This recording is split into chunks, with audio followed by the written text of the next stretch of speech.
Real में कोई मोहम्मद नाम का शख्स हुआ ही नहीं है। ना चाहते हुए भी कुरान सीख लिया था, मेरे को इच्छा नहीं थी। उसके बाद जो बिजनेस मुझे दिखा वो मजार थी। वहाँ पे उनके साथ ठगी होती है, मैं भी करता था, मैंने भी की। घर में खाने तक की भी तंगी थी। फिर मैं लोगों को वहाँ सच्चाई बतानी शुरू कर दी, मजार के ऊपर ही बैठ के।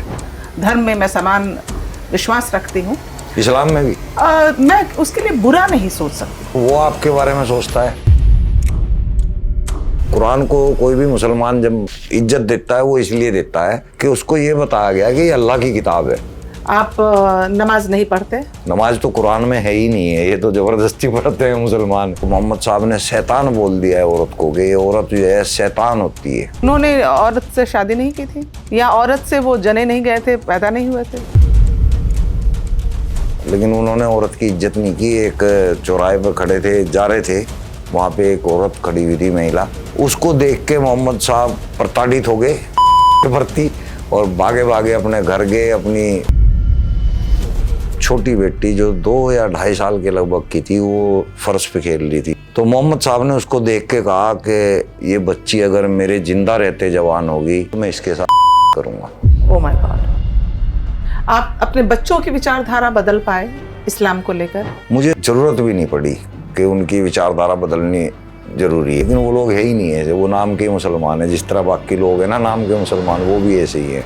बर्बाद हो जाए वो, उसका धन उसके काम ना आए, उसकी बीवी के गले में भी ना। ये तो श्राप दे रहे हैं जैसे। अगर उनको यही पता लग जाए ना कि हम पढ़ क्या रहे हैं, छोड़ देंगे सब लोग इस्लाम को। तो आपको इस्लाम से नफरत है या कुरान से? कुरान ही तो इस्लाम है। नहीं, इस्लाम तो एक धर्म है। वो कुरान नहीं, इस्लाम कुरान है। तो आपने इस्लाम छोड़ दिया? हाँ, 100% छोड़ दिया, पूरी तरह से छुड़वा दिया, पता नहीं कितनों का। वजह है मेरा बैकग्राउंड थोड़ा सा गंदा रहा है पहले। अच्छा। मैं बुरा आदमी था कभी। अल्लाह वहाँ पे खुद कह रहा है कि मैं काफिरों के दिलों में दहशत डाल दूंगा। अल्लाह खुद कह रहा है कि मैं टेररिस्ट हूँ और तुम भी हिंदुओं के काट देना।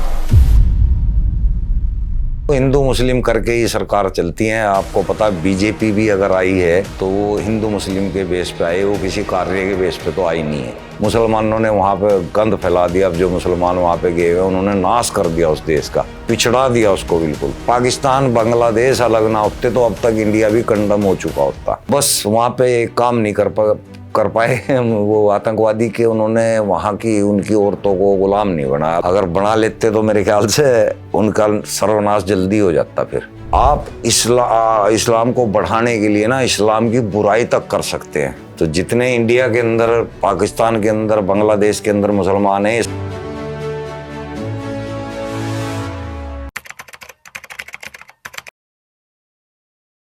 नमस्कार, मैं हूं श्वेता रंजन और आप देख रहे हैं स्पॉटलाइट विद श्वेता। आज हमारे साथ हैं सलीम वास्तिक जी, एक ऐसा नाम जो कभी धर्म की परंपराओं में गहराई से रमा हुआ था, लेकिन आज सवालों और सच की तलाश में एक नया रास्ता चुन चुका है। उनकी यह यात्रा ईमान से इंसानियत तक कई लोगों के लिए प्रेरणा है तो कईयों के लिए चुनौती भी।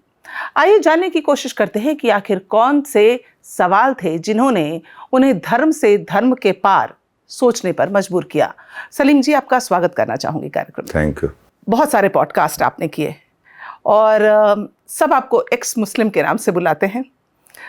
आपकी कहानी लोगों तक पहुंची हुई है, लोग आपको पहचानते हैं, लेकिन फिर भी सलीम वास्तिक जी वास्तव में क्या हैं, कौन हैं? आज हम थोड़ा फोकस इस पर ही करते हैं। कौन है सलीम जी? मैं एक आम इंसान हूँ जी कुदरत के अंदर जन्म लिया और मेरा नाम सलीम अहमद शुरू से ही है। मैं सुन्नी देवबंदी फ़िरके के अंदर पैदा हुआ और हमारे जो इर्द गिर्द का माहौल है वो काफ़ी धार्मिक है और मैं भी इसके अंदर एक्चुअली ना चाहते हुए भी कुरान सीख लिया था। मेरे को इच्छा नहीं थी, लेकिन जिस स्कूल में मुझे दाखिला मिला उस स्कूल में कुरान कंपलसरी था, तो वो एज ही गिफ्ट में मिल गया हमारे को। अब कुरान तो पढ़ लिया, हिफ्ज कर लिया, उसके बाद शादी भी हो गई तो रोज़गार के लिए तंगी होने लगी। दिमाग में आया फिर क्यों ना मौलवियत करके कुछ मुकाम हासिल किया जाए, तो मौलवियत की। मौलवियत करने के बाद इमामत थोड़ी बहुत की उसके बाद जो बिजनेस मुझे दिखा वो मज़ार थी। मैंने मज़ार के ऊपर बैठना स्टार्ट किया वक़्फ़ बोर्ड के ज़रिए। वक़्फ़ बोर्ड के अंदर मैं ज्वाइन हुआ, वहाँ 2.5-3 साल में रहा और वहीं मेरे अंदर बदलाव हुआ।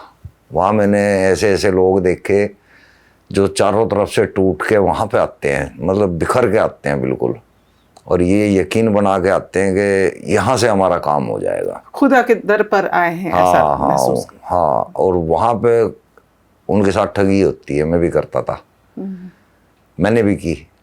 लेकिन कोई एक औरत लड़की थी, उसके साथ मैंने जो ठगी की थी, जब मुझे पता लगा कि वो कैसे कैसे पैसे का अरेंजमेंट करके लेके आई थी, तब मैं बिल्कुल ही अपना आप को कोसने लगा। थोड़ा इसको विस्तार से बताइए, क्या हुआ था, मतलब कौन लड़की थी वो और क्या किया आपने उसके साथ? वो एक्चुअली थी तो मुस्लिम ही, उसका जो हस्बैंड था वो उसको छोड़ के किसी और के चक्कर में लगा हुआ था, और उसको घर में खाने तक की भी तंगी थी, तो किसी के बर्तन वर्तन मांज के अपना रोज़गार चला रही थी। 1.5 साल से 2 साल से उसका हस्बैंड उसको छोड़ के जा चुका था। तो वो मेरे पास इस उम्मीद में आई थी कि ये कुछ करेंगे, बाबा की कोई रहम होगा तो वो फिर वापस आ जाएगा उसको छोड़ के। तो मैंने उससे 5100 रुपये जो है मांगे थे। मैंने कहा कुछ सामग्री लानी है, सामान लाना है। उसने 5100 रुपये दे दिए थे मेरे को, ला के टाइम लिया था मेरे से 2-3 दिन का, दिए थे, मैंने ले लिए। फिर काम तो कुछ होना नहीं होता ना, वो सब ठगी है। मैं अगर बाद में इस विस्तार से पूछना चाहेंगे तो बता दूंगा क्या क्या होता है। फिर दूसरी बार वो उसने आना ही था, तो दूसरी बार भी आई। दूसरी बार फिर मैंने कहा एक बार और करना पड़ेगा, फिर 5100 रुपये उतार लिए। फिर उसके जो कजन था, भाई था एक, उसके ज़रिए मुझे उसकी कहानी का पता चल गया। मैं कहा यार फिर वो मेरे को 5100 रुपये 2 बार कैसे देगी?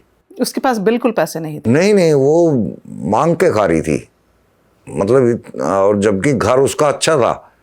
उसका जो हस्बैंड था वो क्रिमिनल टाइप था, तो उसने पैसा लगा के मकान तो बना दिया था, लेकिन उसको छोड़ दिया था और उसके दूसरी औरत के चक्कर में उसको परेशान कर रखा था। तो जब मुझे पता लगा यार मैं ऐसे इंसान के पैसे खा गया, बहुत अंदर ही अंदर मेरे को बहुत ग्लानि सी महसूस हुई। फिर मैं लोगों को वहाँ सच्चाई बतानी शुरू कर दी, मज़ार के ऊपर ही बैठ के, यहाँ कुछ नहीं है, ये ढोंग है, यहाँ पे कोई नहीं दबा हुआ, तुम्हारा कोई काम हम नहीं करते, ऑटोमेटिक एनर्जी होती हैं ये काम करती हैं।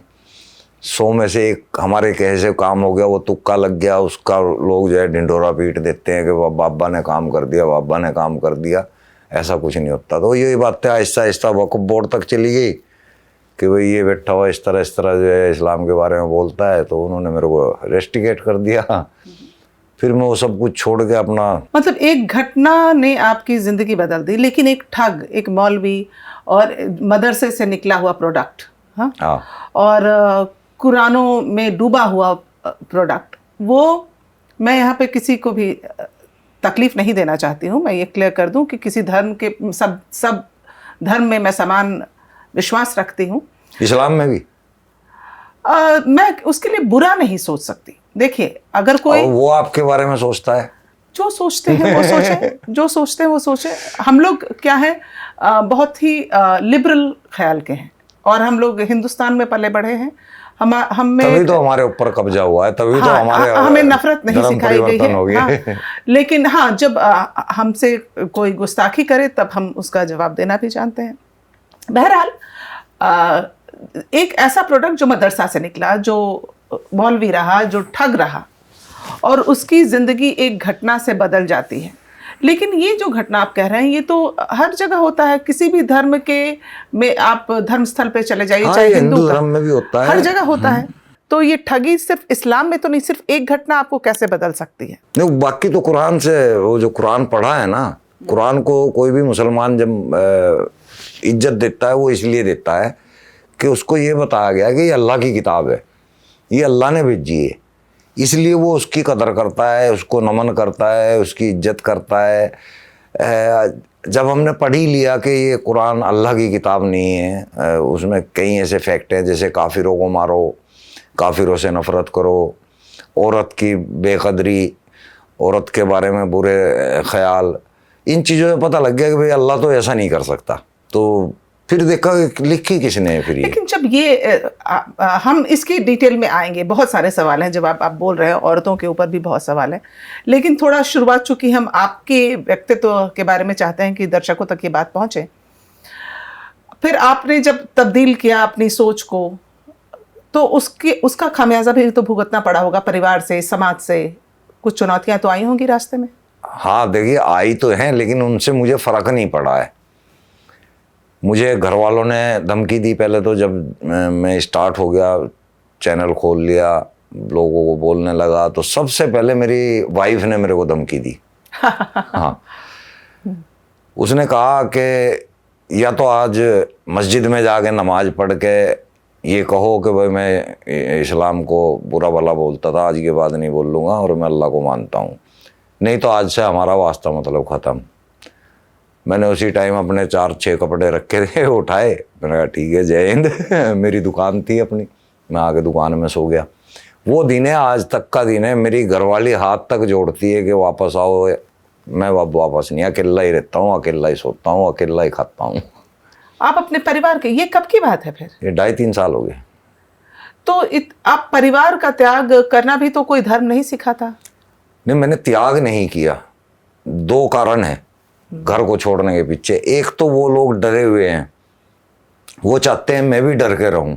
मैं जो सच्चाई लोगों को बता रहा हूं वो चाहते हैं कि मैं ना बताऊं, जबकि ये हमारी नस्लों के ही फायदे का काम है, आगे जो हमारी नस्लें आएंगी। तो मैं इसलिए उनको साइड किया।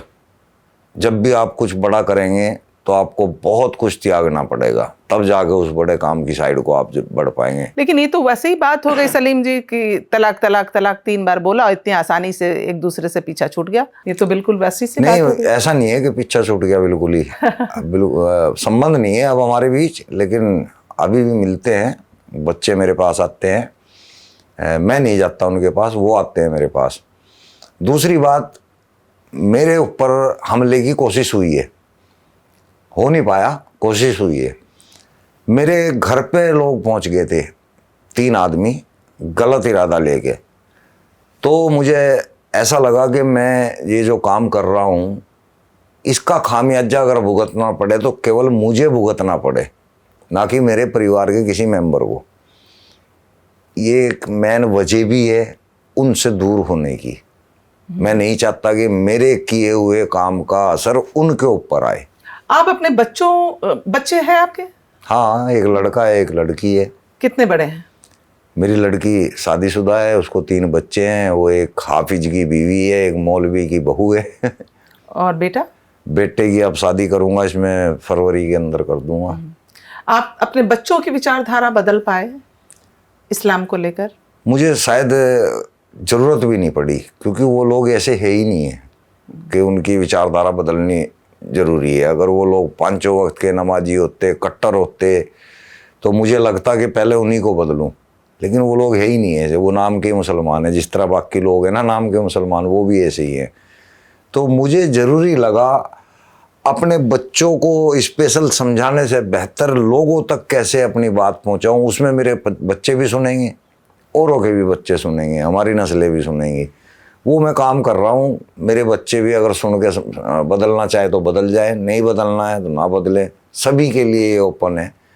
कोई भी अगर शिक्षा लेना चाहता है ले, नहीं लेना चाहता ना ले। इस्लाम में भी जैसे हर धर्म में होता है, कुछ अच्छाइयाँ हैं तो कुछ बुराइयाँ हैं। इस्लाम में कुछ अच्छा है? पहले सोचता था कि जो फितरा ज़कात है ये बहुत अच्छी चीज़ है।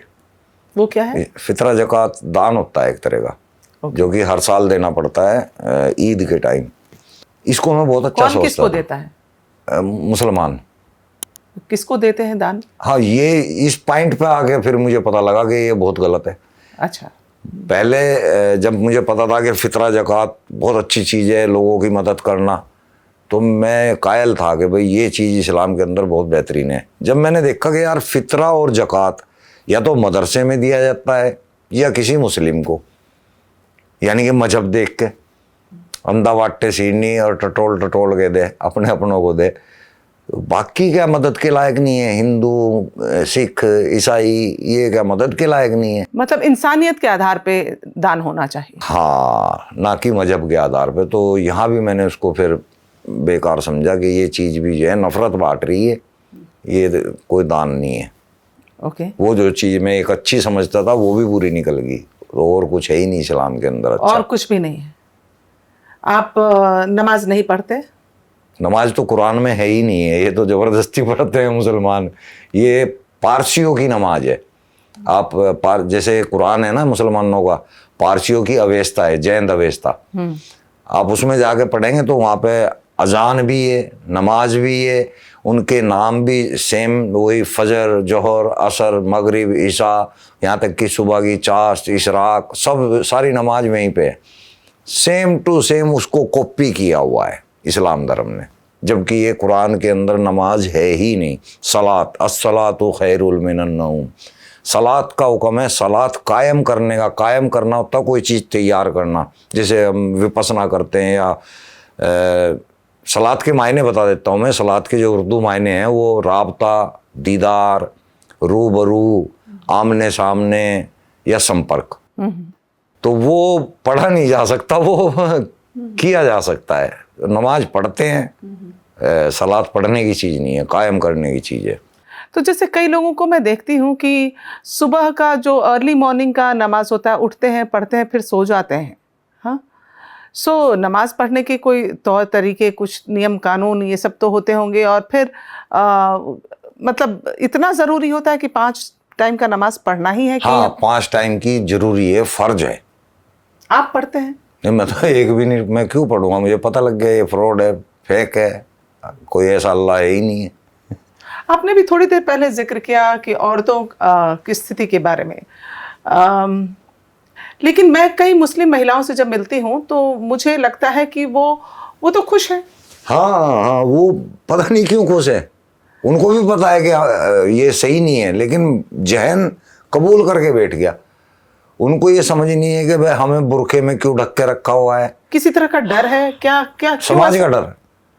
अगर आप मुस्लिम होती और आप बिना बुरके के बाहर जा रही होती तो जितने भी मुसलमान देखते वो उसके आदमी को जलील कर करके मार देते हैं। तेरी घरवाली बिना बुरके के घूम रही है, तेरी घरवाली बिना नकाब के घूम रही है। एक बात बताइए, जब ज़माना इतना बदल रहा है, इसी देश में रह रहे हैं, इतनी लड़कियों को देखते हैं, आज चांद पे जा रही हैं, क्या से क्या कर रही हैं, मतलब सेना में हैं, फाइटर पायलट हैं, डॉक्टर हैं, इंजीनियर वो हैं। इस्लाम को फॉलो नहीं करती। जो जितनी भी तरक्की नहीं, पे तो है उनको ना, देखकर भी उनके मन में लालसा नहीं आती कि आनी चाहिए? आनी चाहिए। मैं खुद भी सोचता हूँ कि इस्लाम के अंदर मुसलमान मर्द है, ठीक है, उनको कई लालच दे रखे हैं, फ़ायदे दे रखे हैं, दिखते हैं उनको फ़ायदे, हालांकि वो है नहीं है, पर आगे के लिए दिखते हैं कि वो मरने के बाद मिलेंगे।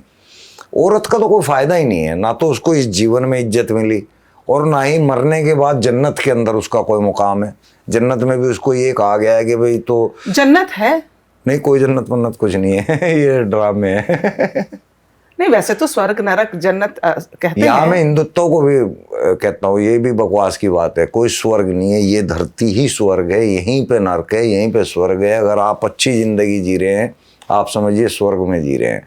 अगर आप कदम कदम पे परेशान हैं, वही नरक है, और कोई नरक नहीं है। हम टॉपिक से थोड़ा अलग आ गए। स्वर्ग नरक में हम औरतों की स्थिति की बात कर रहे थे।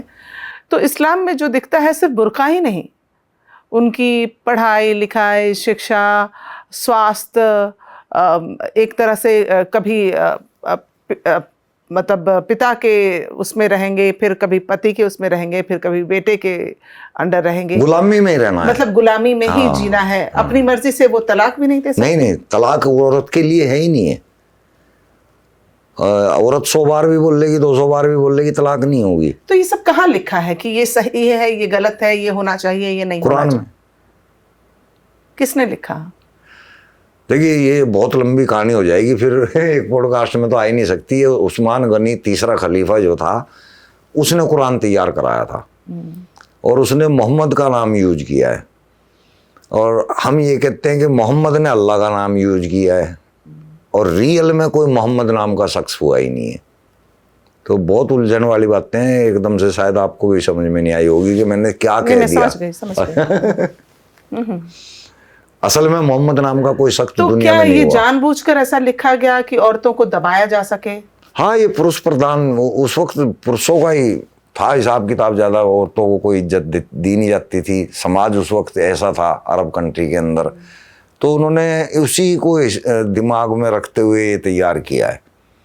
ये तो अब 1400 साल बाद हमें पता लग रहा है कि नारी को भी इज्जत मिलनी चाहिए, नारी के भी हक हैं, नारी भी बुद्धिवान होती हैं और बहुत होती हैं। आज देख सकते हैं हम। उसमें कुरान में औरतों को बददिमाग भी कहा गया है। हाँ, उनको आधा दिमाग कहा गया है। बददिमाग नहीं, आधा दिमाग है। और क्या क्या है? आधा दिमाग है, खेती बताई गई है उनको, बच्चे पैदा करने की खेती। एक हदीस तो ऐसा है उसमें, उसको मोहम्मद साहब ने शैतान बोल दिया है औरत को, कि ये औरत जो है शैतान होती है। क्यों? उन्होंने औरत से शादी नहीं की थी? शादी की थी, लेकिन उसको औरत कहाँ मानते हैं, या बताया ना। औरत से वो जने नहीं गए थे, पैदा नहीं हुए थे?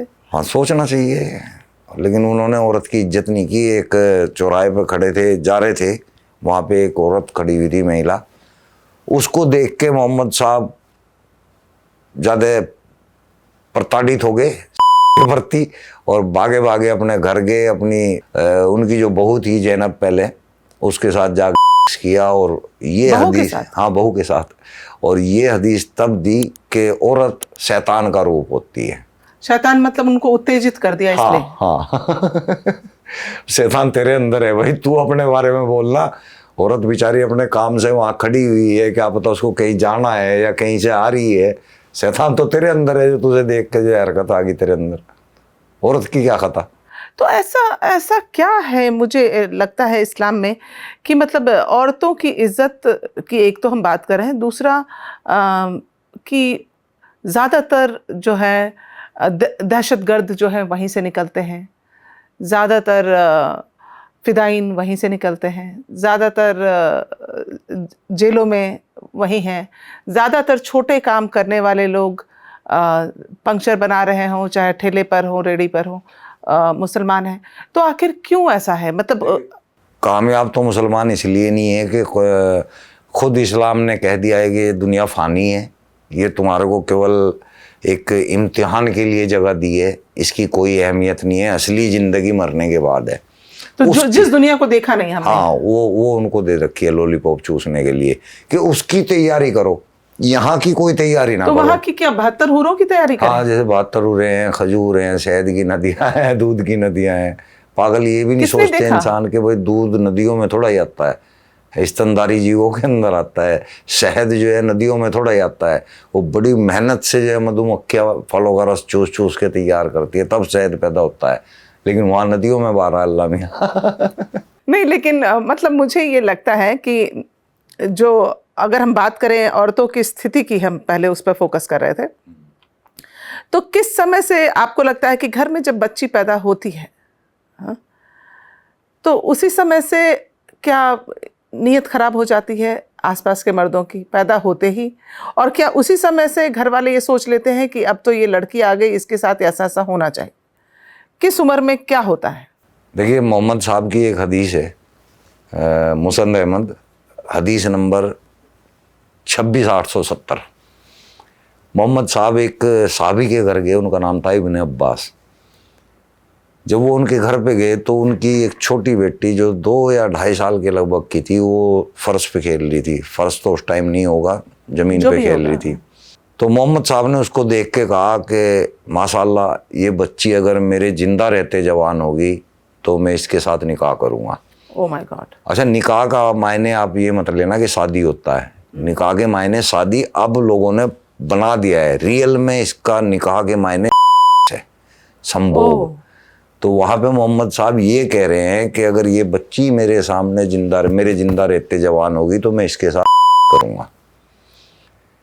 तो जब हमारे नबी ने औरत की इज्जत नहीं की, हाँ, दूध पीती बच्ची स्पेशल मेंशन किया है मैंने, दूध पीती बच्ची, जब हमारे नबी महिलाओं के साथ ये व्यवहार कर रहे हैं तो मुसलमान क्या करेगा? कुरान के अंदर खुद बता दिया, सूरह अल-हिजाब की आयत 50 के अंदर, कि तुम अपने मामा की लड़की, चाचा की लड़की, फुप्पी की लड़की, जितने भी कजन आसपास के है ना, किसी के साथ भी। लेकिन उसका एक मेडिकल रिपरकशन भी है कि जब हम अपने ही खून के रिश्ते में शादी कर लेते हैं या संभोग होता है तो उससे कई बीमारियां भी घर करती बच्चे अपंग पैदा होते हैं। लेकिन मुसलमानों को इससे कोई वास्ता ही नहीं है। मुसलमानों को तो ये देखना है कि हमारे कुरान में क्या लिखा हुआ है, कुरान में क्या आदेश है। उनके लिए तो सबसे बड़ा विज्ञान कुरान है।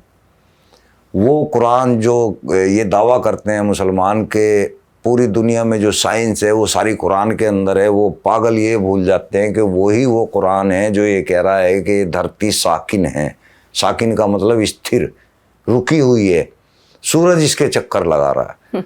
तो ये इससे बड़ी बकवास बात और क्या हो सकती है कि वहां पे पूरे साइंस की माँ बहने एक कर तो दी। क्या कुरान सारी परेशानियों का जड़ मदरसे से शुरू होता है? कुरान से शुरू होता है, कुरान से ही निकले हैं फिर ये सब मदरसे।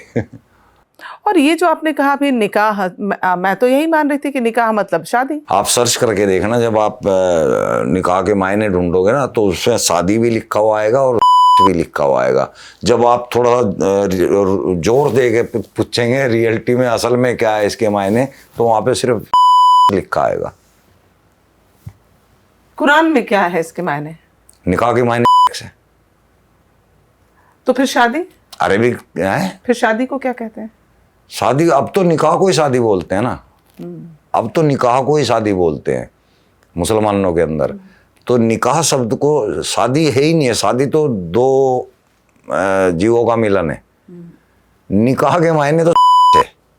तो मुसलमान अगर निकाह कर रहा है तो वो कर रहा है। तो ये कहानी आपने कहाँ पढ़ी कि मोहम्मद साहब ने 2.5 साल की बच्ची को देखा? बताया ना मैंने आपको, मुसंद अहमद, हदीस नंबर 26870। कुरान में नहीं, हदीस है। हदीस में। तो ये बाकी के मुसलमान ये नहीं पढ़ते? नहीं पढ़ते, किसी को भी नहीं पता। सारे हदीस, सारी कुरान अरेबिक लैंग्वेज के अंदर है।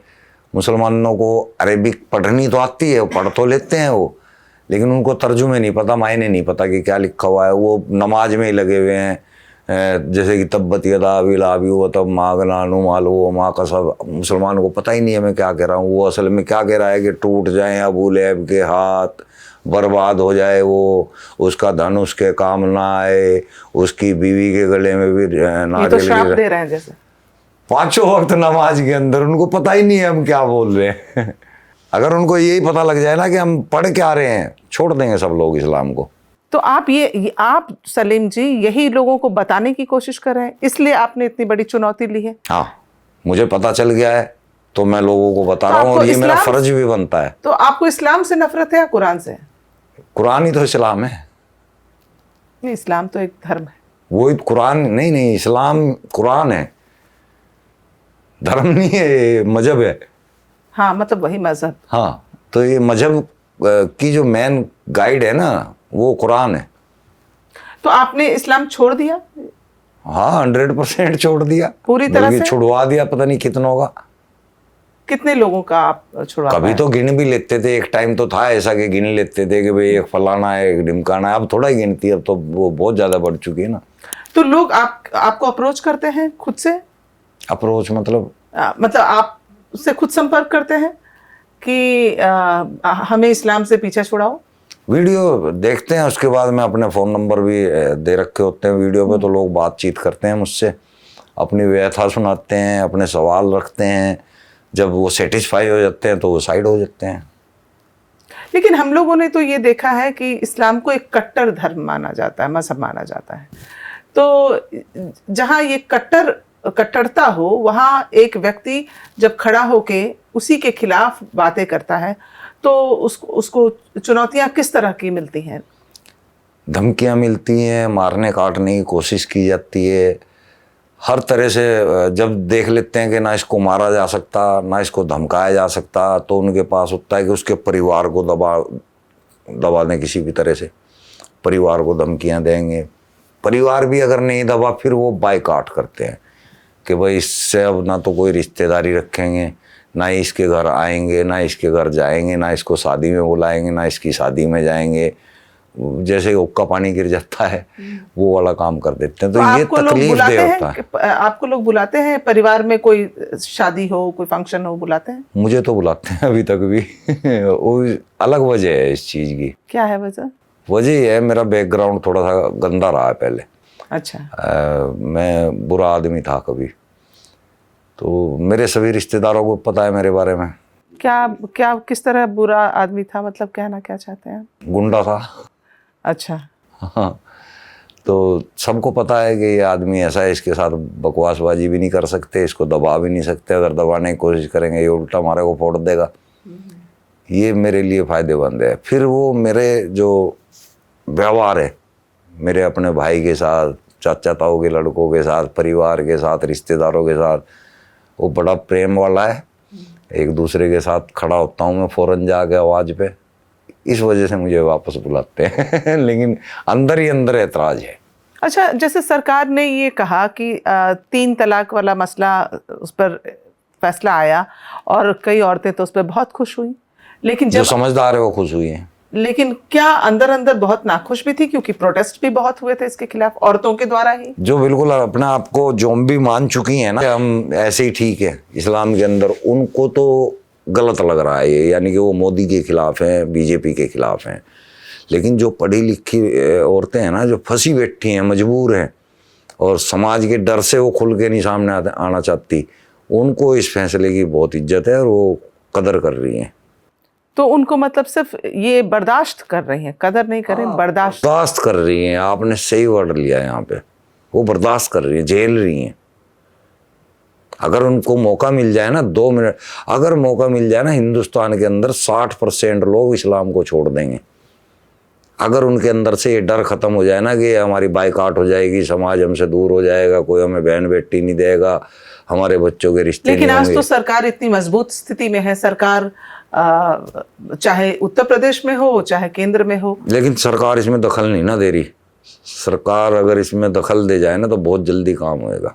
अच्छा, आप मुसलमान होने के नाते कभी आपको लगा कि मुसलमानों का उत्पीड़न भी बहुत हुआ और उनका फायदा भी बहुत उठाया गया सरकारों के द्वारा? अभी भी हो रहा है, और यही वजह है कि मैं इस्लाम के खिलाफ खड़ा हुआ हूँ।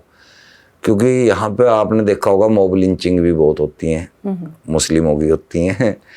मुस्लिमों के साथ गलत भी हुआ है, लेकिन वो गलत ठीक हो रहा है, यानी कि क्रिया की प्रतिक्रिया हो रही है। ये लोग दुखी हो चुके हैं, हिंदू इनकी हरकतों से दुखी हो चुके हैं। अब वो जब मैंने देखा होते हुए, तो मुझे ये एहसास होता है कि कल को मेरे बच्चों के साथ भी होगा, मेरे नाती पोतों के साथ भी होगा, मेरी नस्लों के साथ भी होगा। तो जब हमें पता है कि वजह हमारे सामने कुरान है, कुरान की वजह से ही ये सब कुछ हो रहा है, और हमने ये देख लिया कि कुरान अल्लाह की तो किताब नहीं है, तो अब हमारे ऊपर फ़र्ज हो गया है कि हम अपनी औलादों को इससे निकाल लें। अगर वो इससे निकल गए ना, तो उनके साथ ना तो कोई मॉब लिंचिंग होगी, ना ही कोई उनसे नफरत करेगा, कारण ही खत्म हो जाएगा नफरत तो का। ज़्यादातर काफिर इस्लाम से क्यों निकलते हैं? काफिर इस्लाम से निकलते हैं मतलब अगर मैं दहशतगर्द, हाँ, तो वो 8वें नंबर की सूरह है कुरान के अंदर, और 12वें नंबर की आयत है। अल्लाह वहाँ पे खुद कह रहा है कि मैं काफिरों के दिलों में दहशत डाल दूंगा। दहशत की इंग्लिश करेंगे टेरर फैलाने वाले को क्या बोलते हैं? टेररिस्ट।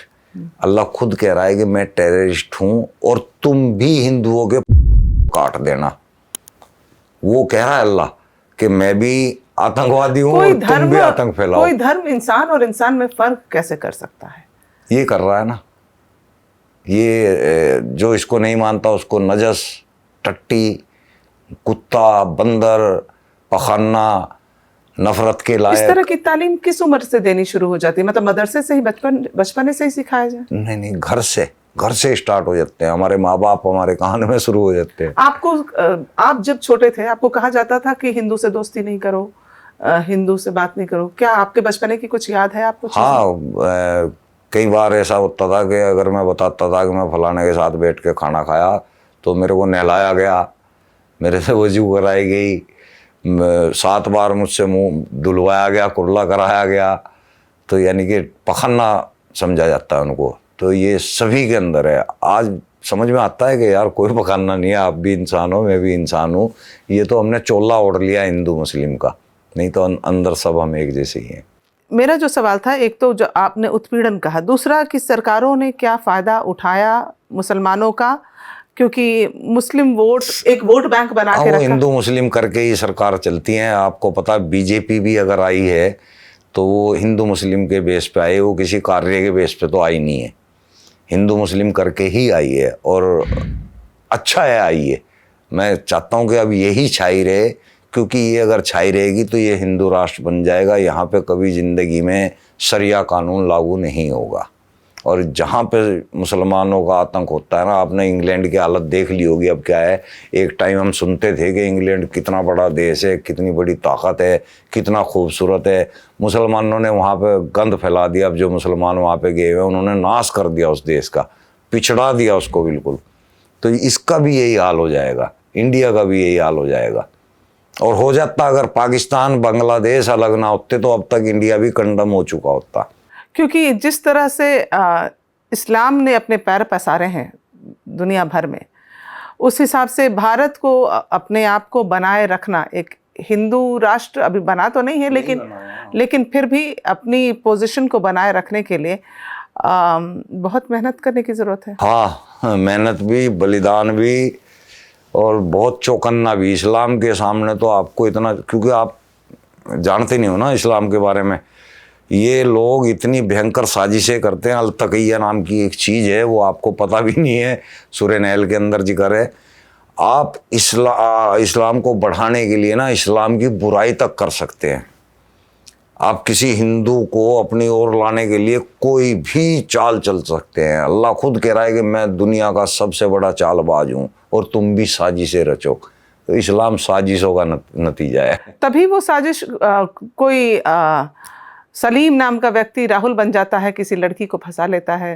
हाँ, वो चालबाजी करते हैं ना। वो तो ये सब कोई स्ट्रैटेजी है, आपको लगता है कि हिंदू लड़कियों को बहका कर मुसलमान बनाने की ये स्ट्रैटेजी? धर्म परिवर्तन से तो इस्लाम ज्यादा बड़ा है ना। ये अगर हमारे पूर्वज भी तो हिंदू ही थे, अगर वो धर्म परिवर्तन ना करते तो हम आज मुसलमान होते ही ना। तो जितने इंडिया के अंदर, पाकिस्तान के अंदर, बांग्लादेश के अंदर मुसलमान हैं, ये सब हिंदू थे। अगर ऐसा ना होता, इनकी बहन बेटियों के साथ लव जिहाद ना होता, तो आज मुसलमान इतने थोड़ा ही होते। ये धर्म परिवर्तन से तो हुए हैं, लव जिहाद से ही हुए हैं, या फिर तलवार से। अच्छा, आप जब ये देखते हैं कि जैसे संभल में या बनारस में ज़मीन खोदते हैं तो मूर्तियाँ निकलती हैं, हिंदू देवी देवताओं की मूर्तियाँ निकलती हैं, तो उस समय आपको क्या लगता है कि अगर ये भारत में जितने मस्जिद हैं सबको अगर खोद दिया जाए, सबके नीचे हिंदू देवी देवता ही निकलेंगे? मैक्सिमम जितनी भी जगह बड़ी बड़ी है ना, मैक्सिमम सबके नीचे यही मिलेगा आपको ये। और आगे अगर और 20 साल आप लोग क्रिएटिव नहीं हुए ना, तो यहाँ के सारे मंदिर जो है 20 नहीं तो 40 साल बाद देख लेना मस्जिदों में तब्दील हो जाएंगी। इनकी जो प्लानिंग है ना वो बहुत तगड़ी होती है। गजवाए हिंद पे काम कर रहे हैं ये लोग। गजवाए हिंद का ऐलान मोहम्मद ने दिया हुआ है, और गजवाए हिंद के लिए हर मुसलमान छाती फाड़ के खोल के दिखा देगा कि हाँ हम गजवाए हिंद चाहते हैं। आपके मुंह पे बैठ के कह देगा, कोर्ट में खड़े होके कह देगा, जबकि ये गैर कानूनी है, ये देशद्रोह है गजवाए हिंद में शामिल होना। यानी कि आप दूसरे देश की सरकार को यहाँ पे कायम कर रहे हैं, तो आप देशभक्त थोड़ा ही हुए, देशद्रोही हुए। लेकिन ये लोग रोड पे खड़े होके कह देते हैं कि हाँ हम गजवा करेंगे, हम गजवाए हिंद के, अल्लाह ने हमें मौका दिया है। सड़कों पे खड़े होके कह रहे हैं, कैमरों के सामने कह रहे हैं, पत्रकारों को कह रहे हैं, सरकार बैठी हुई देख रही है। हमारे देश की मौन क्यों रह जाती है सरकार? वो वोट चाहिए ना, सारा वोट का मसला है। सियासत ही यही है, हिंदू मुस्लिम पे चल रही है। पीछे अभी केंद्रीय मंत्री गिरिराज सिंह का एक बयान था कि मोदी जी के जितने भी स्कीम्स है उसका फायदा तो मुसलमान उठाते हैं, लेकिन नमक हरामी करते हैं। 100% करते हैं। आप किसी भी राशन की दुकान पे देख लो, सुबह 5 बजे है लंबी लाइन लगा खड़े हो जाएंगे, सुबह ही 5 बजे। जितने भी ये जो मोदी जी ने 2.5 लाख और 3.5 लाख रुपए हाउस के लिए दिए हैं ना लोगों को, आप मैक्सिमम देखेंगे तो मुसलमानों के मिलेंगे बने हुए। हिंदू ने तो इसका फायदा ही नहीं उठाया, मुसलमान ही उठाते हैं। हर स्कीम में फायदा उठाते हैं, जबकि काफिरों का पैसा लेना हराम है। काफिरों से लेन देन करना हराम है, लेकिन ये अलतकैया हुई, इस्लाम को बढ़ाना है किसी भी तरह से, इन्हीं की मदद लेके बढ़ाएंगे। जैसे एक सुनती हूं मैं कि मुसलमान पुरुषों का खतना किया जाता है, औरतों का भी होता है, लड़कियों का भी होता है। एक ही फिरका है ऐसा जिसमें औरतों का होता है, वो वोहरा समाज है। ओके। उसमें होता है फीमेल का खतना, बाकी सब में मर्दों का है। क्यों किया जाता है? देखिए जी, कारण तो अगर आप मर्दों का पूछेंगे तो उसका भी कोई है नहीं है ढंग का कारण, तो मैं फीमेल का तो क्या बताऊंगा, मुझे नहीं पता, पर मर्दों का जो हमें पता है वो भी कोई लॉजिकली नहीं है। ठीक है, अब उस माना जाता है कि अशुद्ध हो जाते हैं, हाँ ये माना जाता है। हाँ, पाकी ना पाकी से। हाँ, लेकिन अगर कोई मुसलमान चाहे कि ना कराए अपने बच्चों का, ये तो इस्लामिक नहीं है वैसे, कुरान से बाहर की चीज़ है ये खतना। खुद मोहम्मद की नहीं हुई और उससे पहले के लोगों की भी नहीं है, उससे पहले तो इस्लाम ही नहीं था। खैर, तो फिर जैसे पहलगाम में पैंट उतार के चेक करते हैं, तो फिर इसका मतलब कि वही ठप्पा है ये चेक इन्होंने करने का? ठप्पा खुद लगाया है, एक तो टोपी, एक दाढ़ी और एक ये खतना। ये इस्लाम का हिस्सा है नहीं है, लेकिन ये मुसलमान की सबसे बड़ी पहचान है। जब आप सर पे टोपी लगा रहे हैं तो आप, लेकिन जब वो लव जिहाद करने निकलते हैं तब तो टोपी और तो दाढ़ी। फिर तो तिलक भी लगा लेंगे, तब तो तिलक भी लगा लेंगे ना। वही तो अलतकैया है कि आपको इस्लाम के खिलाफ भी जाना पड़े तो चले जाएं, लेकिन किसी तरह वहां से एक खींच के ले आए। ओके, तो आप बता रहे थे ये 3 पहचान है। हाँ हाँ, ये 3 पहचान है, टोपी, अगर दाढ़ी। आपने ये नहीं किया तो क्या आपको इस्लाम में कबूला नहीं जाता है? नहीं, इस्लाम का इससे वास्ता नहीं है, लेकिन दुनिया में मैंने ऐसा कोई मुसलमान देखा नहीं है जिसका खतना ना हुआ हो। लेकिन खतना का जिक्र इस्लाम के कहीं नहीं है, टोपी का कोई जिक्र नहीं है, दाढ़ी का कोई जिक्र नहीं है, लेकिन ये मुसलमान की सबसे बड़ी पहचान है। और ये इन्होंने मतलब लॉजिक भी समझ में नहीं आता जो देते हैं ना, ये खतना का लॉजिक, कि पेशाब करते हैं तो बूंद अंदर रुक जाती है इसलिए खतना कराते हैं। वो भाई आगे भी नली है तब भी पेशाब बाहर आ ही जाएगा, तो ये लॉजिक समझ में नहीं आता। ओके। और इस्लाम में कुछ जैसे नसबंदी का तो कॉन्सेप्ट है ही नहीं। गोली भी नहीं खा सकते आप, गोली, महिलाएं गोली भी नहीं खा सकती। आप कंडोम भी नहीं यूज कर सकते, ये सब आराम है, तो गुनाह है।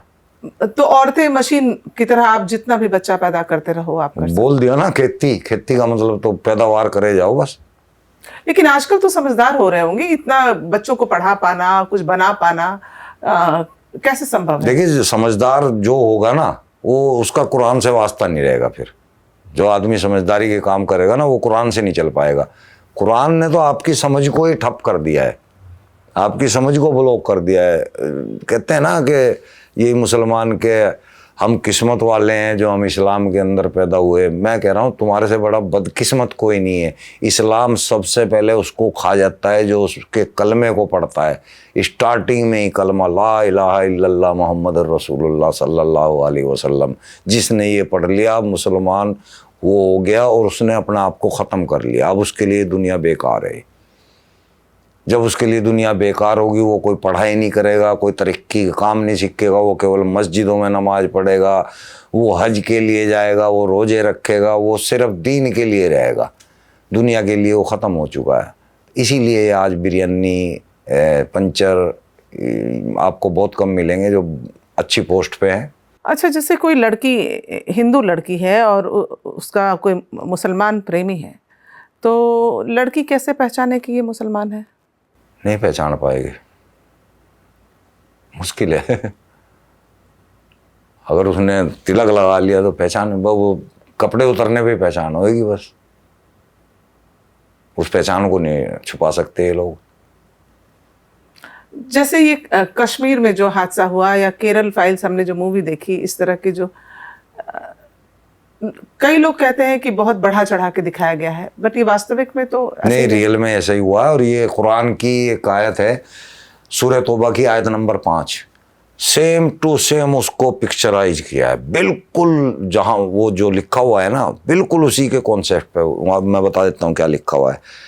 जब हुर्मत के 4 महीने बीत जाएं हुर्मत यानी कि 4 ऐसे पाक महीने बताए गए हैं जिसमें जंग करना गलत है, नहीं करनी चाहिए।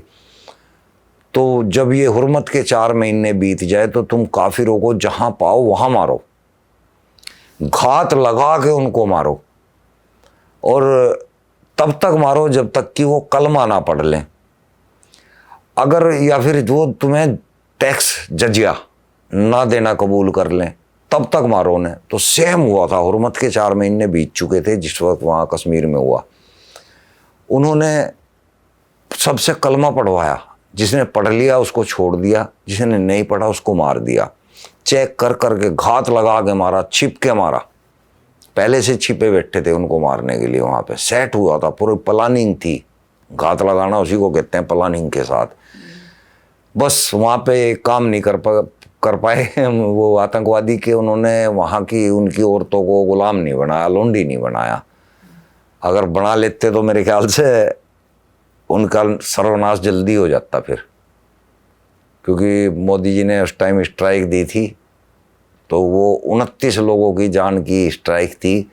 लेकिन अगर औरतों के साथ ऐसा हो जाता तो शायद पाकिस्तान को तबाह कर देता। मतलब जो हुआ ऑपरेशन सिंदूर होना चाहिए था। हाँ, वो होना चाहिए था, बढ़िया हुआ वो। बल्कि मैं तो कह रहा हूँ उससे भी तगड़ा हो जाए। आपसे जब कोई पर्सनली बात करता है जो कि इस्लाम से जिसका मोह भंग हो चुका हो, वो बोलते हैं कि ये क्या है, ये क्या घटिया चीज़ है, कुछ ऐसा? हाँ, सारे बोलते हैं, बहुत बोलते हैं, और दुखी हैं अंदर ही अंदर।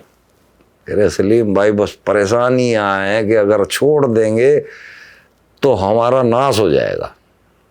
समाज इतना कट्टर है हमारा, इतने ज़ॉम्बी हो चुके हैं, उनको नहीं समझ है भाई। तुम्हारी अगर किताब ही कह रही है लकुम दीनकुम वलिय दीन, तुम्हारी किताब ही अगर कह रही है ला इकरा फिद्दीन, तो तुम्हारे अंदर भी तो वो होना चाहिए। यानी कि मैंने आप अरबी का पता नहीं आपने क्या पढ़ दिया मैंने, ला इकरा फिद्दीन, दीन में कोई ज़बरदस्ती नहीं है। लकुम दीनकुम वलिय दीन, तुम्हारा दीन तुम्हारे लिए, हमारा दीन हमारे लिए। अगर कुरान ये कह रहा है तो तुम्हें भी तो उस पर अमल होना चाहिए ना। कोई किसी भी दीन को मान रहा है, मानने दो, कोई छोड़ रहा है, छोड़ने दो। तुम अपने दीन पे रहो ना, तुम अपनी जन्नत पे रहो ना। तुम उसको कत्ल करने के लिए भाग रहे हो, तुम उससे नफरत कर रहे हो। अल्लाह भी दोगला है ना, कहीं पे कुछ कह रहा है, कहीं पे कुछ कह रहा है, तो मुसलमान भी दोगला है। तो बहुत बहुत शुक्रिया आपका सलीम जी कि आप हमारे कार्यक्रम में आए, आप शामिल हुए और अपने मन की बात आप दर्शकों तक पहुंचा पाए। थैंक यू सो मच हमारे कार्यक्रम में। Thank you. Thank you.